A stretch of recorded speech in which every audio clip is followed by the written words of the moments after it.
인사 한번 나누시기 바랍니다. 주의 이름 환영하고 축복합니다.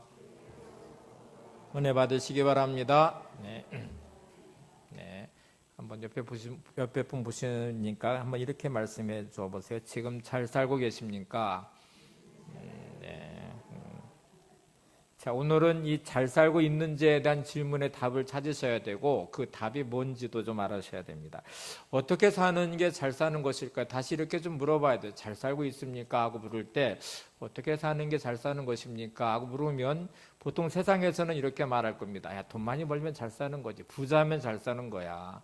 또 내가 원하는 소원을 이루면 그거 잘 사는 거지. 출세하면 잘 사는 것이고 명예를 얻어도 잘 사는 것이고 뭐 좋은 학위를 받아서 어떤 지식의 학문의 업적을 남기는 것도 잘 사는 것이 아닐까 이렇게 생각할 수 있는데 성경으로 돌아와서 잘 사는 게 뭡니까 하고 물으면 성경의 대답은 이렇게 대답할 겁니다. 하나님의 창조하신 목적대로 사는 게 잘 사는 것입니다. 하나님이 기대하시는 모습대로 그 기대에 맞춰서 살아가는 것이 잘 사는 것입니다. 이렇게 사는 인생 한마디로 말하면 소명이라고 말할 수 있습니다. 여러분에게는 지금 이 소명이 있습니까? 하나님이 창조하신 목적대로, 창조하신 모습대로 살고 계신가요? 하나님이 기대하시는 바대로 여러분은 그 기대에 충족된 삶을 살고 있습니까? 하고 다시 또 물어봐야 되죠. 여러분, 예수 믿으면서도 많은 사람들이 소명 없이 삽니다. 자기가 살아가는 인생이 마치 잘 사는 것처럼 착각할 수도 있고 때로는 돈이 없어서 또는 때로는 돈이 많기 때문에 뭐 내가 많이 배워서 많이 배우지 못해서 나는 명예를 얻었고 권력을 얻었고 출세했기 때문에 아니 나는 그런 것도 없기 때문에 이런 기준으로 나를 평가하고 판단하고 마치 이게 잘 사는 것이라고 착각하기도 하고 또 성공이라고 포장을 씌워서 마치 성공했다 실패했다 이렇게 말할 수도 있어요. 근데 여러분 이게 엄청난 다 착각이죠. 다시 질문의 답을 찾아보시면 소명은 하나님이 주신 사명으로 살아가는 삶을 말합니다. 뭔지를 여러분이 알고 싶으시면 소명이 뭐예요? 내가 소명을 감당하면서 오늘 살고 있는지 살고 있지 못하는지 어떻게 점검할 수 있습니까? 하고 물으면 두 가지를 물어보시면 돼요. 하나는 내가 어떤 존재로 창조되었는지를 물어보시고 내가 하나님이 나를 이런 존재로 살도록 창조하셨어 라는 답을 찾으셨으면 되고요. 또 다른 하나는 내가 어떤 존재로 부름을 받았는지 이 부름받은 자리에 질문과 함께 나는 이렇게 살라고 부름받은 하나님의 사람이야 하고 답을 찾으면 그게 소명의 자리일 확률이 많습니다. 사업으로 성공한 한 사업가가 잘하는 사람들 앞에 자기의 인생에 대한 고백을 할 기회가 있어서 이제 주변의 지인들과 함께 모였을 때 자신의 인생을 이렇게 말하기 시작했습니다. 여러분이 아시다시피 저는 하는 일마다 행운이 따라서 엄청난 돈을 벌었습니다. 제가 상상했던 것보다 훨씬 더 많이 평생 다 못 쓸 만큼 벌었습니다. 저희 가족이 필요로 하는 것보다 훨씬 더 많은 돈을 벌었습니다. 거기 모여있는 사람들은 이 사람 자기 자랑하고 있네. 자기 성공했다고 사업 성공에 대한 성공담을 말하고 있네. 생각했던 것보다 훨씬 더 돈을 많이 벌어서 평생 써도 못 쓸 만큼의 돈을 많이 벌었고 우리 가족이 다 써도 못 쓸 만큼의 어마어마한 돈을 벌었다고 지금 자랑하고 있네 라는 생각을 했는데 갑자기 이분이 하던 말을 멈추고 두 눈에 눈물을 흘리기 시작했어요. 그리고 더 이상 말을 잇지 못해요. 아니 성공한 이야기를 하다가 왜 갑자기 말을 못 잇고 눈물을 흘리고 있을까? 그분은 두 눈에 눈물을 흘리며 흐느끼다가 잠시 눈물을 닦은 다음에 이렇게 말을 이어갔습니다. 솔직히 말씀드리자면 제가 그처럼 돈을 많이 벌려고 애쓴 동기는 단순합니다. 돈으로 사람을 사서 제가 하기 싫은 일을 맡기려고 했습니다. 그런데 결코 다른 사람이 대신 해줄 수 없는 일이 한 가지 있습니다. 그것은 바로 제가 제 인생의 목적을 발견해서 그것을 성취하는 것입니다. 그것을 발견할 수만 있다면 저는 어떤 대가를 지불할 준비가 되어 있습니다. 여러분 이 사업가의 말을 좀 이해하시는지 모르겠어요. 이분은 지금 이렇게 말하고 있는 거예요. 내가 사업하는 사람이기 때문에 돈을 많이 벌면 성공하는 줄 알았습니다. 그 인생의 목적이고 그게 잘 사는 것인 줄 알았습니다. 그런데 제가 돈을 버는 그 목적은 제가 하기 싫은 일을 돈을 통해 다른 사람을 시키고 나는 그냥 편안히 먹고 즐기며 사는 것이 목적이었고, 그게 마치 인생에 성공한 것처럼 생각했는데, 제가 생각했던 것보다 훨씬 사업이 잘 됐고, 제가 생각했던 것보다 훨씬 더 돈을 많이 벌었고, 돈을 많이 번 정도가 어느 정도냐면 평생 써도 못 쓸 만큼 벌었다. 우리 가족이 평생 써도 못 쓸 만큼의 충분한 돈을 벌었는데, 그런데 그렇게 성공이라는 거를 하고 보니까, 돈을 벌고 보니까 이게 인생의 목적이 아니더라. 다른 사람이 절대로 해줄 수 없는 게 있었는데, 돈을 벌고 온 그 끝자락의 허무함, 공허함, 내가 이게 인생인가? 이렇게 살려고 내가 돈을 버는 것인가? 하고 생각하니 아닌 것 같더라는 거예요. 그래서 진짜 인생의 목적이 뭔지만 알 수만 있다면 내가 어떤 대가를 지불하고라도 그거를 알고 싶다. 이건 누가 대신해 줄 수 없는 것이더라 하고 이분은 눈물을 흘리며 지금 말을 하고 있는 거예요. 여러분, 지금 다시 이 질문을 해보세요. 여러분이 지금 내가 잘 살고 있는 것인가? 나는 잘 못 살고 있는데요. 왜요?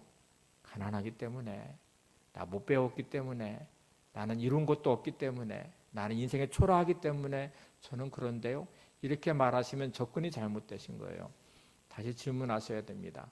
하나님이 내 인생에 생명을 주시고 살게 하신 목적이 뭘까요? 여러분을 왜 살게 하고 계신 건가요? 하나님의 창조된 목적대로 여러분은 살고 계신 것이 맞습니까? 하나님이 기대하시는 바대로 여러분은 오늘을 살아가고 내일을 꿈꾸며 기대하면서 살고 계신 게 맞습니까? 어떤 분은 또 이렇게 말할 수 있습니다. 이제 와서 무슨 인생을 조정해서 새롭게 인생을 사는 게 되겠어요. 내가 나이가 지금 몇 살인데 나는 이제 뭐 이미 공부하는 것도 늦어버렸는데요. 내가 지금 뭐 한다고 변화될 것도 없을 것 같은데 내가 지금 한다고 뭐가 변화가 일어나겠어요? 그냥 이렇게 살다가 죽어야 되죠?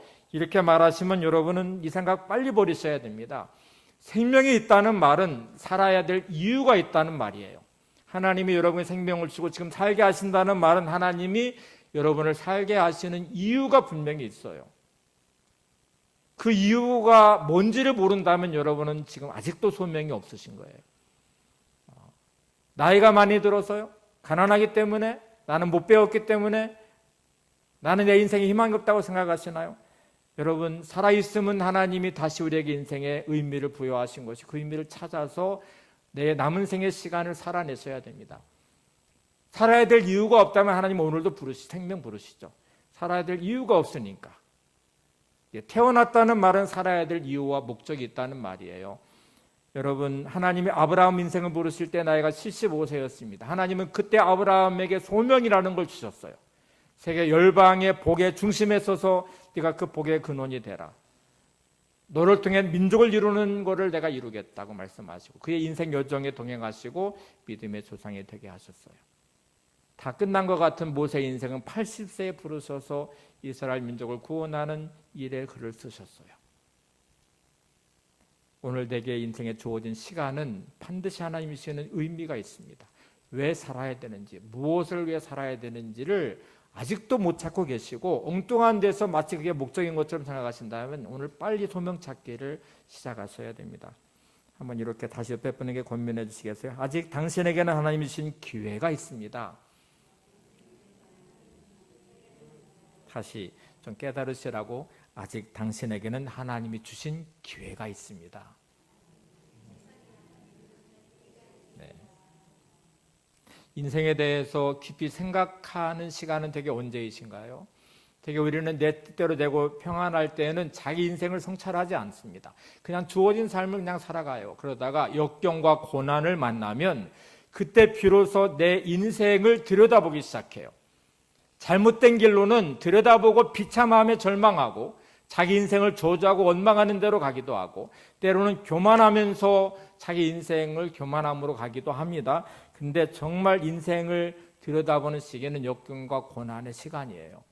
누구도 원하지 않아요. 역경과 고난을 나는 원해 이렇게 말하는 사람은 없어요. 아무도 원하지 않지만 뜻밖의 손님처럼 찾아온 역경과 고난 앞에 너무나 당황스럽게 내 힘도 내 능력도 통하지 않고 내 방법도 통하지 않고 내 경험도 통하지 않고 무너져버린 삶의 자리에 비로소 우리는 내 인생이 뭔가, 내 삶이 뭔가 이렇게 자기를 비로소 돌아보기 시작하고 성찰이 시작이 돼요.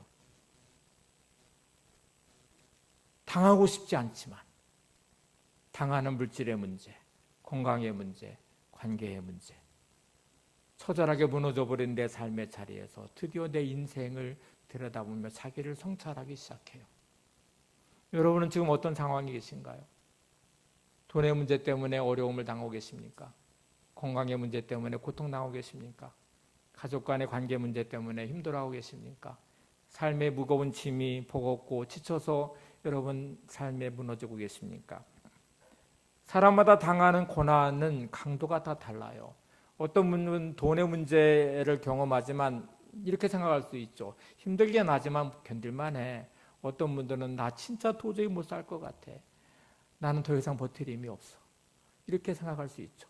질병의 문제도 어떤 분은 치료하는 방법이 있어서 병원에 치료하면 희망이라는 걸 가질 수 있고, 어떤 분들은 치료조차도 불가능하다고 하니 그 안에 절망하실 수도 있고, 그 고통이 너무 커서 견디기 어려워 아주 항변하듯 신음할 수도 있지만 견딜만해, 그럴 수도 있죠. 관계의 문제도 상처가 되고 힘들지만 어떤 분들은 견뎌내면서 그냥 살아가시는 분도 계시고, 어떤 분은 도저히 참을 수가 없어 해서 분노하시는 분도 계실 것이고, 어떤 분들은 미움에 가득 참으로 자기 자신을 학대하시는 분들도 계실 수 있죠. 이게 차이는 물론 있겠지만 공통점은 힘들다는 것입니다. 견디기 어렵다는 것이고, 또 공통점은 마음의 깊은 상처로 다가오고 있다는 사실입니다. 근데 여러분, 이런 상황 안에서 우리는 두 가지 결심을 반드시 하셔야 돼요. 하나는 하나님이 나와 함께 하신다는 사실이에요. 여러분이 어떤 자리에 있든지 하나님은 여러분과 함께 하십니다. 또 다른 하나는 나와 함께 하신 하나님을 잊지 말고 그 하나님을 바라보셔야 돼요. 그리고 그 하나님을 찬양하셔야 돼요. 화면에 떠있는 두 가지 결심을 한번 믿음으로 고백해 보시기 바랍니다. 같이 한번 고백해 보겠습니다. 시작. 나는 어떤 환경과 문제 가운데 있든지 그곳에 하나님이 나와 함께 하심을 믿습니다. 그러므로 나는 모든 상황 속에서 믿음으로 주님만 바라보며 주님을 찬양하겠습니다. 한 번 더 고백해 보시죠. 시작. 나는 어떤 환경과 문제 가운데 있든지 그곳에 하나님이 나와 함께 하심을 믿습니다. 그러므로 나는 모든 상황 속에서 믿음으로 주님만 바라보며 주님을 찬양하겠습니다.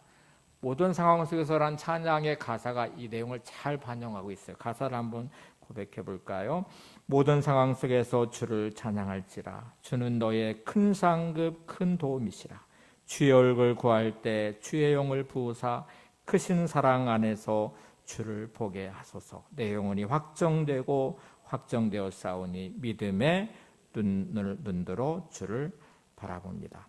모든 상황 속에서 하나님을 바라보며 소명으로 살았던 한 사람, 요셉이라는 인물을 소개해 볼게요. 오늘 읽었던 본문의 내용도 그 한 부분 있잖아요. 요셉은 아버지 야곱의 철저한 편애를 받으며 성장했습니다. 다른 형제들은 일복을 입고 양과 소떼를 이렇게 돌보는 일을 하고 있었는데 요셉은 채색옷을 입고 아버지의 사랑 안에서 그냥 편애를 받았어요. 형들은 그런 요셉이 너무 싫어요.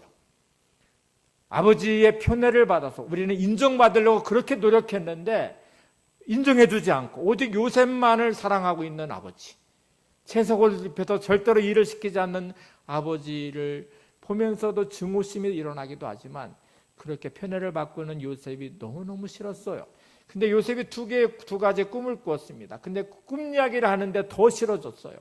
첫 번째 꿈은 요셉이 볕단이 있고 형제들이 11 볕단이 있는데 요셉의 볕단은 서 있고 나머지 형들의 볕단은 자기를 향해서 절을 하더래요. 그걸 형들한테 가서 말을 했어요. 그러니까 얼마나 미워요. 그래도 꼴보기 싫은데 두 번째 꿈을 꿨대요. 근데 그것도 꿈 이야기를 해요. 아버지와 어머니는 해와 달들이 또 형들인 11개의 별들이 나를 향해서 다 절을 하더라는 꿈을 꿨대요. 그러니까 또 이게 또 너무 밉잖아요. 근데 어느 날 아버지가 요셉을 형들한테 보내는 심부름을 보냈습니다. 형들이 멀리서 오는 요셉을 보면서 이렇게 말을 합니다. 창세기 37장 19절 20절에 보시면 이렇게 말해요. 꿈꾸는 자가 오는도다. 자, 그를 죽여 그의 꿈이 어떻게 되는지를 우리가 볼 것이다. 요셉을 향하여 꿈꾸는 자가 오는도다. 이렇게 말하면서 형들은 이렇게 결정을 했어요. 자, 그를 죽여서 그의 꿈이 어떻게 되는지를 우리가 볼 것이니라. 요셉은 형들에 의해서 붙잡혔고 채석옷이 벗겨졌고 구덩이에 던져졌습니다. 요셉의 역경이 시작이 되죠.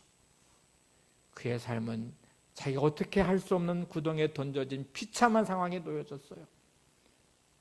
미디안 상인에 의해서 요셉은 형들에 의해서 팔려버렸고 보디발의 집에 노예가 되어버렸습니다. 노예 시간을 보내는 어느 날 보디발의 아내가 그를 유혹합니다. 성적인 유혹을 물리쳤어요. 그런데 억울하게 그는 누명을 쓰고 또 감옥에 갇혀버립니다.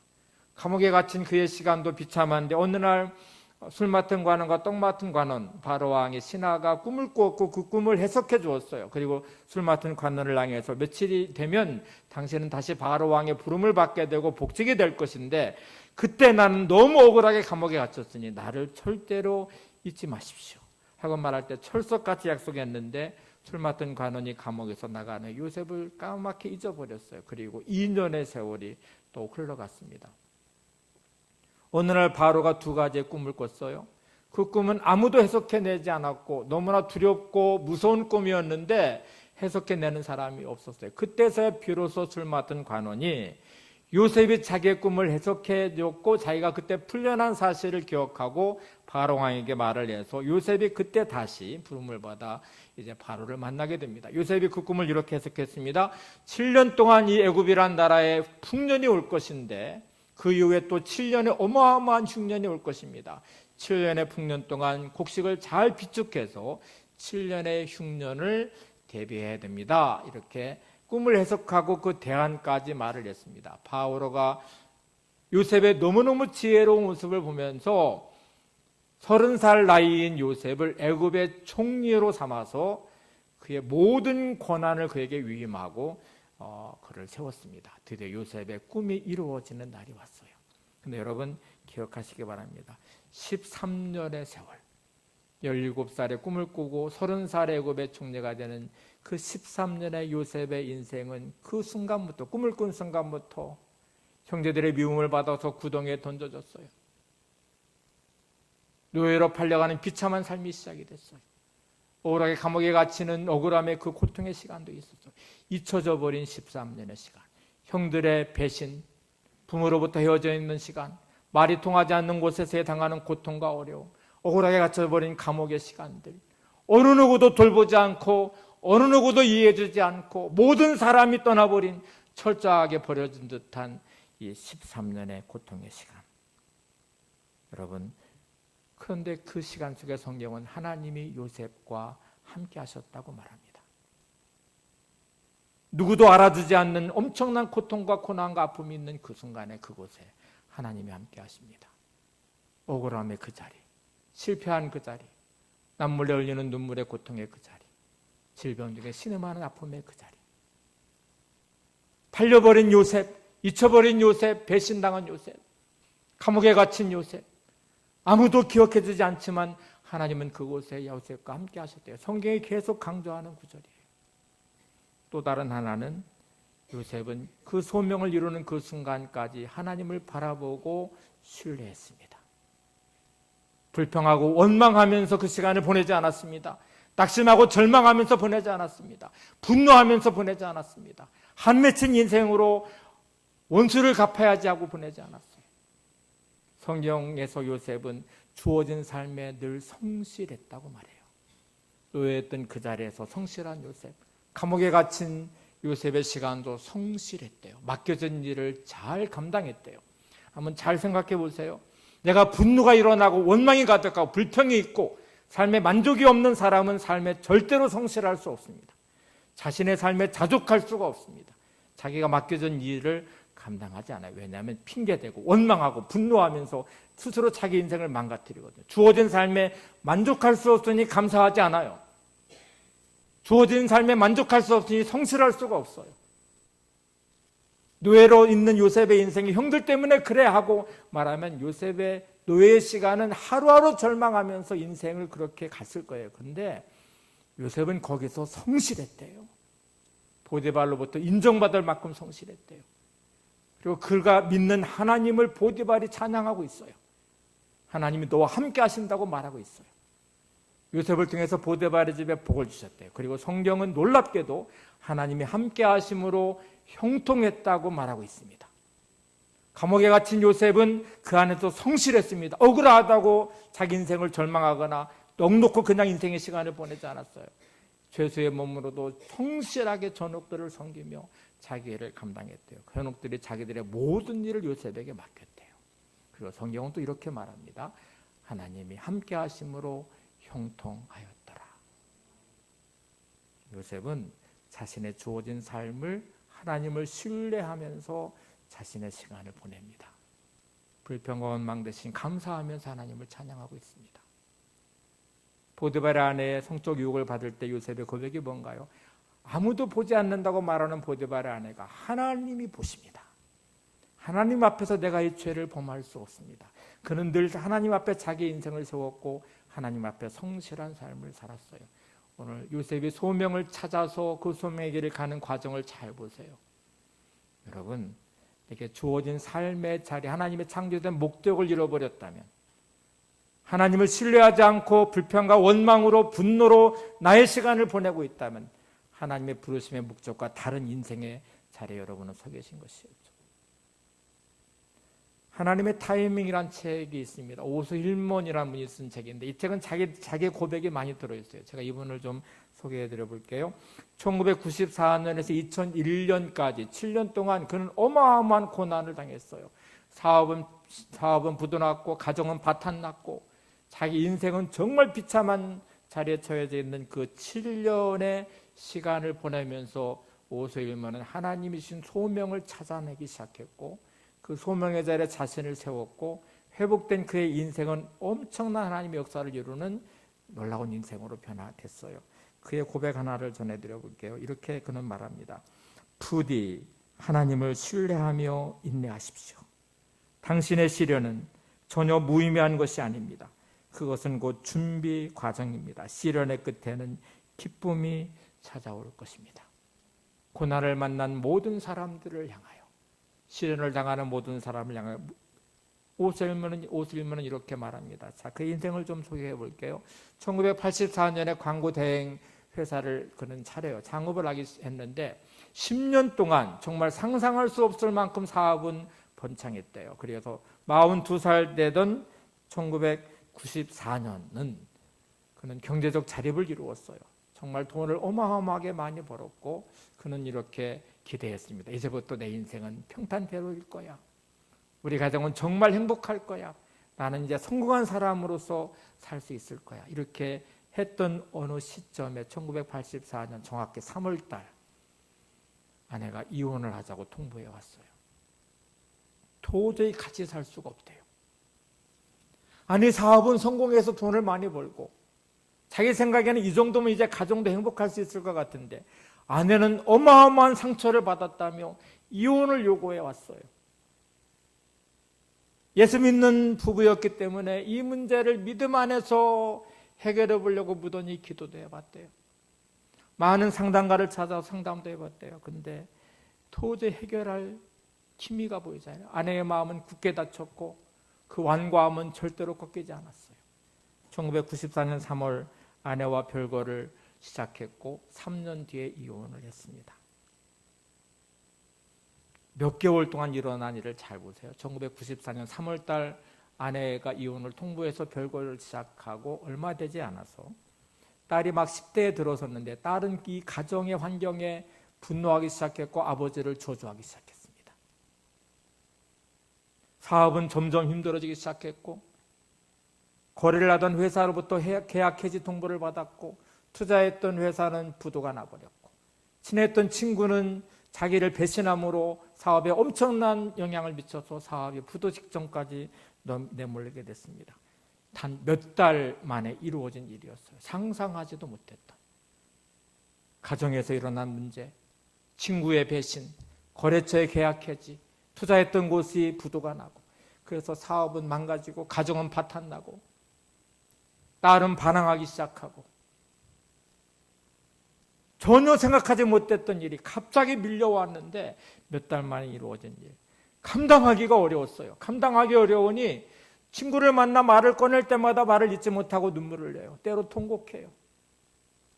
죽음만 생각이 나요. 자살만 꿈꾸고 있어요. 희망이 보이지 않아요. 하나님이 나를 버리셨다고 생각했어요. 내 인생은 왜 이렇게 비참해졌는지 자기를 비관하기 시작했어요.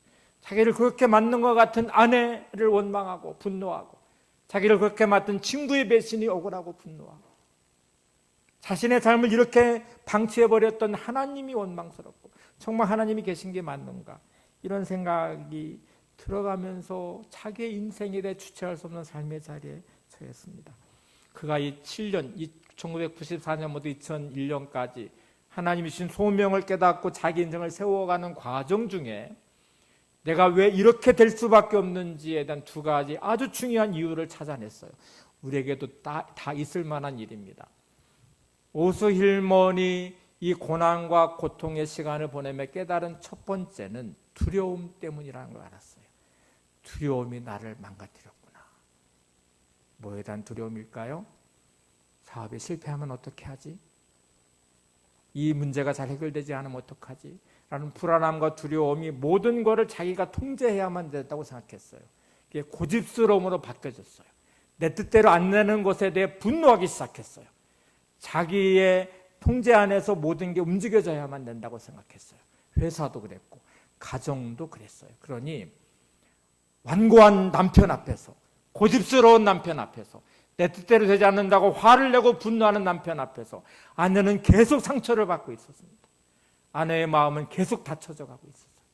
그래서 10년이 지났는데 사업은 성공했지만 아내는 깊은 상처로 이혼을 통보했어요. 그 어떤 설득에도 아내의 굳어진 마음이 바뀌어지지가 않아요. 신앙생활을 하고 있는 오스힐먼이었어요. 근데 하나님께로 맡긴다는 것도 불안해서 견딜 수가 없어요. 말씀대로 하면은 내 생각과 계획대로 안 되면 어떡하지 하는 게 하나님을 신뢰할 수가 없어요.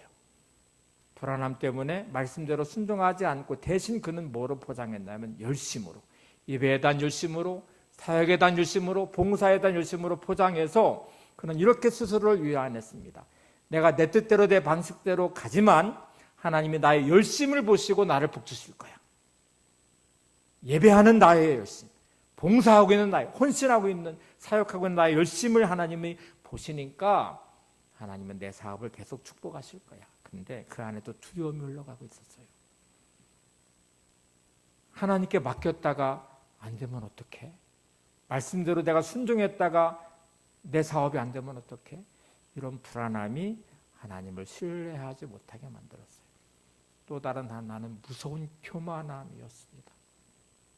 예수 믿는 사람으로 성공한 사업가라는 이미지가 그에게 있었어요. 그래서 사업이 힘들고 어려워져도 사람들한테는 표현하지 않았어요. 잘 되고 있어요. 예수 믿는 사람의 신실함이라는 포장 안에서 그의 신앙의 믿음이 다 떨어져 가고 영적인 파탄이 나고 있는데도 자기는 거룩한 하나님의 사람인 것처럼, 신실한 사람, 믿음의 사람인 것처럼, 신앙생활을 잘하고 있는 사람인 것처럼 예배로도 포장했죠. 봉사로도 포장했죠. 헌금 많이 드리는 것도 포장했죠. 사역으로도 포장했죠. 나는 예수 잘 믿는 사람이야. 나는 신실한 사람이야. 가정이 그 고통에서 파탄나고 있는데도 우리 가정은 행복한 가정이야 하고 포장하는 위선적인 가면을 쓰고 있는 영적 교만함이 그에게 있었어요. 몰랐었대요. 철저하게 파탄나고 그 고통과 고난의 시간을 보내면서 비로소 내 안에 흘러가는 두려움이 만들어내고 있는 자기의 완악함, 모든 것을 내 뜻대로 통제하려고 하는, 내 뜻대로 안 되면 분노하는, 위임하지 못하는, 신뢰하지 못하는, 맡기지 못하는 자신의 모습. 겉으로 괜찮은 사람인 것처럼 포장해서 성공한 사업가의 이미지로, 행복한 가정의 이미지로, 신실한 그리스도인의 이미지로 포장해버린 영적 교만함이 무섭게 자기 안에 작동하고 있대요. 여러분은 어떠신 것 같아요? 삶에 대한 불안함이 내가 모든 것을 통제해야 된다고 생각하면서 여러분은 완고한 사람으로, 고집스러운 사람으로, 분노하는 사람으로 바뀌어지고 있지 않습니까? 하나님을 신뢰하지 못하고 내 고집스러워 내 방식대로 살아가는 삶의 모습이 여러분 안에 있지 않습니까? 마음은 무너져가고 가정은 힘들어져가고 여러분의 삶의 자리는 파탄나고 있는, 영적인 믿음은 사라져가고 있는데 쏙 괜찮은 사람인 것처럼 위선의 가면을 쓰고 포장하고 있지 않습니까? 오스힐머는 자기의 고난을 통해서 찾아낸 자기의 모습이었어요. 모든 것을 다 잃어버리고 자살만을 생각하고 있는 어느 시점에 우연히 누군가가 전해준 테이프 하나를 듣게 됐습니다. 거기서 그는 굿나루 올슨이라는 사람, 국제 기독교 상공회에서 설립자이자 대표인 굿나루 올슨의 강연하는 테이프를 들었는데요. 그 테이프를 들으면서 막연히 저 사람이라면 오늘 나한테 무슨 인생의 길을 제시해 주지 않을까 하는 기대를 하면서 애틀란타에 살고 있었는데 오스힐먼이 워싱턴에 있는 굿나루 올슨을 찾아가는 960km를 차를 운전해서 찾아갔어요. 그를 만나서 반갑게 맞아주더래요. 그래서 자기 이야기를 쭉 풀어놓은 다음에 마지막으로 그는 이렇게 말했습니다. 책에 나와 있는 내용 그대로 한번 인용해 볼게요. 솔직히 말해서 주께서 왜 저를 이곳으로 이끄셨는지조차 잘 모르겠습니다. 제가 아는 건 제가 철저하게 실패했다는 사실뿐입니다. 사업가로서, 남편으로서, 아버지로서, 그리고 그리스도인으로서 전 실패했습니다. 이 말을 하기가 끔찍하더라도 그건 어쩔 수 없는 사실입니다. 저는 지금 하나님께 버림받은 기분입니다. 하나님이 왜 나를 여기로 인도해 주셨는지 저 잘 모르겠어요. 근데 제가 아는 거는 저는 철저하게 실패했다는 것입니다. 사업가로서 실패했고, 남편으로서 실패했고, 아버지로서 실패했고, 그리스도인으로서도 저는 실패했습니다. 하나님이 왜 나를 버리셨는지에 대한 원망만 지금 제 안에 가득합니다. 이렇게 말하고 나서 목에 메어서 눈물을 글썽이며 더 이상 말을 잇지 못하고 있었어요. 여러분, 굿나루 올슨이 이 이야기를 들을 때에 제임스 라켓이라는 분이 동석을 하고 있었대요. 근데 차에 이렇게 말을 하고 울먹이며 말을 못하는데 두 사람이 쳐다보고 웃고 있더래요. 아니, 나는 이렇게 고통스러운 나의 삶의 현실에 대해서 말하고 있는데 그게 무슨 재밌다고 둘은 서로 웃고 있는 거야? 하고 막 끓어오르는 분노심이 있어요. 얼굴이 막 찡그러지기 시작했어요. 이거를 바라본 굿나루 올슨이 이렇게 말합니다. 이것도 한번 그대로 인용해 볼게요. 오스, 부디 화내지 마세요. 우리가 웃는 건 당신의 고통에 대해서가 아니라 하나님의 놀라운 사역의 방법 때문이랍니다. 우리는 주께서 당신과 비슷한 사연을 가진 사람들을 계속해서 우리에게 보내신다는 사실에 그저 놀라울 따름입니다. 다시 좀 설명해 드리면 굿나루 올슨하고 제임스 라켓 두 사람이 오스힐먼의 이야기를 들으면서 그 고통스러운 삶의 이야기를 들으면서 웃고 있다는 말은 오스힐먼의 고통스러운 삶 때문이 아니고요, 하나님이 행하시는 일들 때문이었대요. 오스힐먼 같은 사람들을 끝없이 지금 굿나루 올슨에게 사람들을 계속 보내셔서 그를 만나게 하고 계신다는 거예요. 그래서 이게 하나님의 인도하심이 너무 놀라워서 너무너무 신기해서 지금 둘은 웃고 있다고 말을 하면서 이제 이 말하니까 오스힐먼이 놀라면서 저 같은 사람이 여러 명 있다고요? 저는 저만 실패하고 저만 고통당하고 저만 인생이 비참한 줄 알고 저만 하나님이 버리신 줄 알았는데 저 같은 사람이 많다고요? 라고 말을 하니까 다시 굿나루 올슨이 이렇게 말합니다. 전혀 그렇지 않습니다. 당신의 이야기는 대단히 일반적인 패턴입니다. 나는 그것을 요셉 소명이라고 부른답니다. 당신은 실패자가 아닙니다. 하나님이 당신에게 요셉 소명을 내리신 것입니다. 오스힐먼만의 특별하게 있는 인생이 아니라 이거는 일반적인 패턴이래요. 하나님이 사람을 택하여 쓰시고자 하는 일반적인 하나님의 방식이래요. 요셉의 소명과 같이 소명의 사람을 세우기 위한 하나님의 가장 평범한, 가장 일반적인 하나님의 방식이라고 말합니다. 다시 또 이번에 이 말을 더 이어볼게요. 간단히 말해 요셉의 경우처럼 하나님이 어떤 사람을 통해 엄청난 일을 이루게 하시려면 먼저 심각한 역경을 경험하게 하시는 겁니다. 그 이유는 뭘까요? 바로 그 역경이 그 사람의 인격을 세우고 지혜를 구비시킨다는 사실을 아시기 때문입니다. 하나님은 사람들의 삶 속에서 이 역경을 선용하십니다. 요셉 소명의 원칙이 바로 이것입니다. 여러분, 우리가 요셉의 이야기를 너무 잘 알고 있어요. 요셉의 내용, 그가 형들에게 팔려가고 구덩이에 던져지고 노예가 되고 감옥에 갇히고 그리고 드디어 30살에 애굽의 총리가 됐다. 너무 잘 아는 이야기죠. 근데 그게 여러분의 삶과 연결이 되시나요? 이게 하나님이 쓰시는 일반적인 패턴이라는 걸 여러분 받아들이십니까? 하나님이 여전히 나를 통해 이런 역사를 이루시게, 소명을 이루시기 위해서 나에게 이런 역경을 보내신다는 걸 여러분 믿으시나요?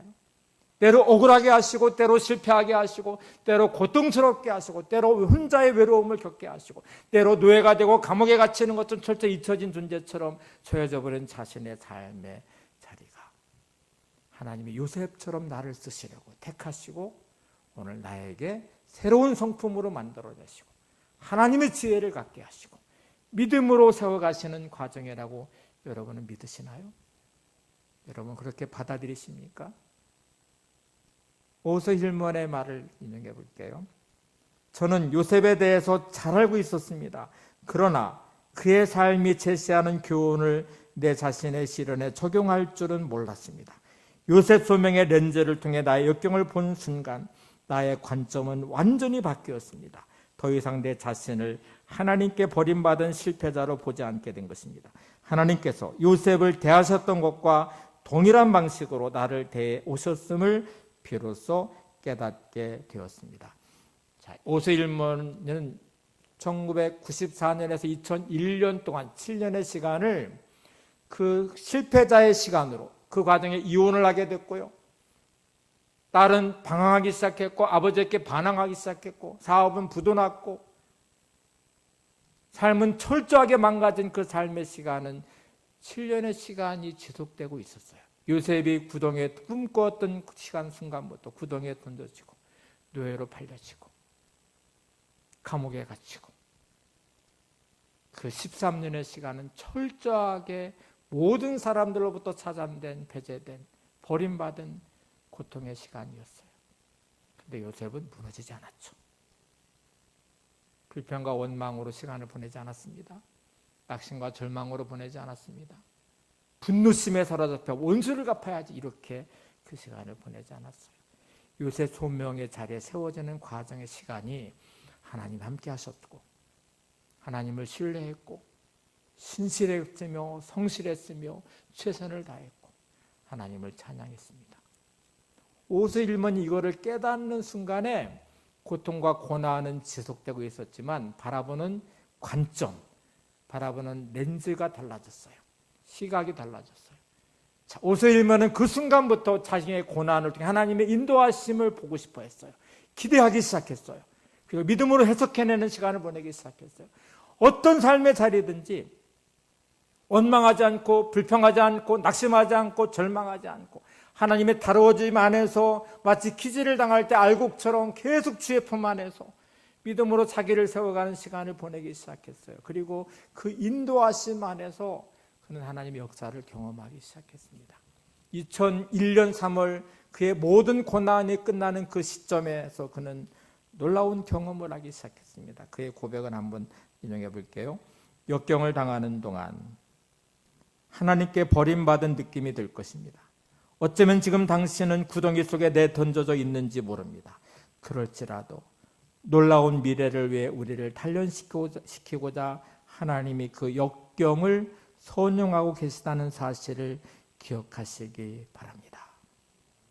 여러분 요셉과 같이 구덩이에 던져진 인생일 수 있습니다. 때로는 물질의 문제로, 때로는 건강의 문제로, 때로는 자녀의 문제로, 때로는 친구의 배신으로, 때로는 주어진 삶의 무게에 짓눌려 실망하는 나의 삶의 구덩이 앞에 어떻게 해야 될지 몰라서 방황하고 있는 순간이 있을 수 있죠. 근데 여러분 오늘 내 자신을 잘 생각해 보세요. 제가 여러분의 삶을 다 이해할 수 없죠. 그 아픔의 고통의 강도도 다 알 수 없습니다. 아마 그러나 공통점은 이런 생각일 수 있어요. 마치 노 없는 배가 바다 위에 떠 있는 것처럼 내 인생이 그렇게 떠 있는데 내 힘으로 아무것도 할 수 없어요. 노가 없으니 엔진이 없으니 도시 없으니 바람 부는 대로 파도 치는 대로 밀려서 쫓아다니는 인생은 어디로 가는가? 전복돼 가지고 나는 침몰하지 않을까? 내 힘으로 할 수 있는 게 아무것도 없이 떠밀려가는 노 없는 배후에 있는 인생처럼 오늘 불확실함이 나를 두렵게 하고 힘듦이 나를 고통스럽게 하고 그럴 수 있어요. 근데 여러분, 이 인생이 중요한 이유는 아무것도 내가 할 수 없는 그 자리지만 하나님이 함께 하십니다.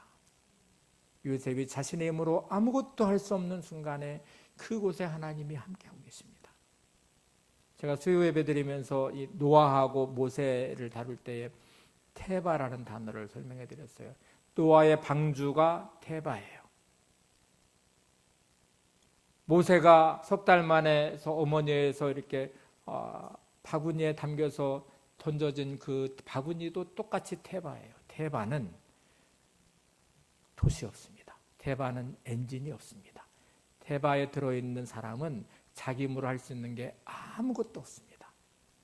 근데 노아의 방주 안에 하나님이 계셨어요. 하나님이 인도해 가셔요. 모세에 버려진 바구니도 테바입니다. 하나님이 모세와 함께 하셔요.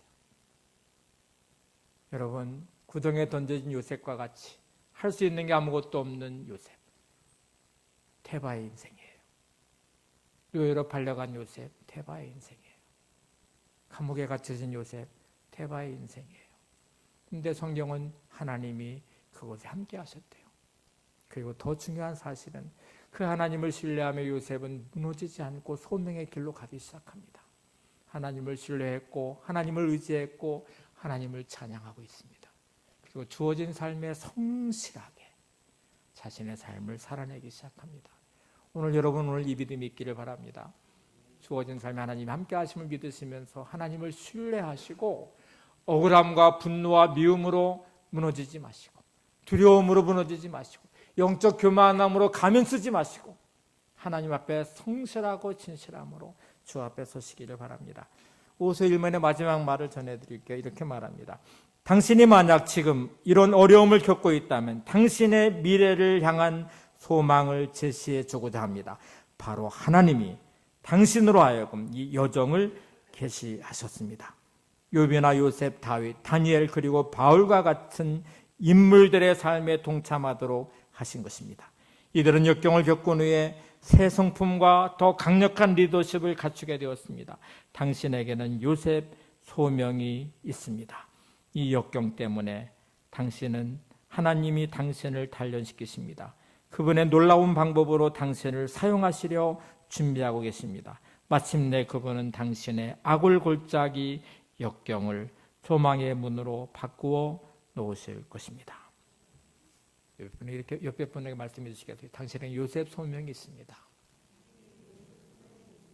한 번 더, 당신에게는 요셉 소명이 있습니다. 네. 여러분, 요셉과 같이 구덩이에 던져져 있는 삶의 비참함이 있다면 그것이 태바가 되게 하시기 바랍니다. 하나님이 함께 하십니다.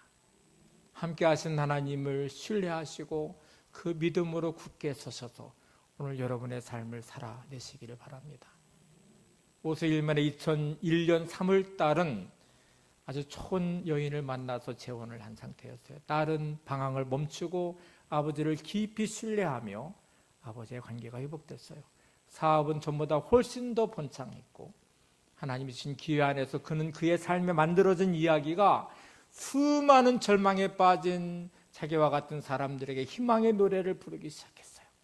많은 사람들이 오세일만을 만나서 희망을 갖기 시작했고 그들의 삶을 일어서기 시작했고 그들의 가정이 회복되고 그들의 사업장이 회복이 되고 하나님 역사를 이루어가는 기적들을 경험하기 시작했어요. 그리고 그것이 책으로 만들어진 하나님의 타이밍, 하나님의 때라는 책으로 만들어졌습니다.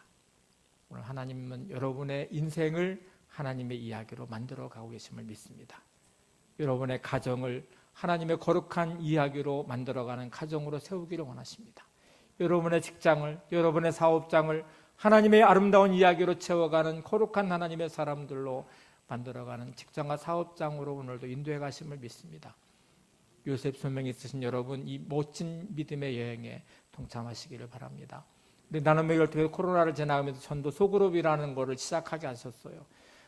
제가 책에서 본 것도 아니고요, 세미나 가서 배운 것도 아니고, 그냥 하나님이 이 코로나 과정에 교회 회복을 꿈꾸며 기도하는 하나님이 주시는 감동을 따라 시작을 했어요. 그리고 이 놀라운 사역이 많은 교회의 희망이 됐으면 좋겠어요. 그리고 여러분이 이 놀라운 하나님의 요셉 소명의 자리에 서셔서 이 사명도 감당하신다면 하나님의 부흥의 진원지에 여러분이 중심에 서 계시고 나눔의 교회가 이 놀라운 역사를 이루기를 소망합니다.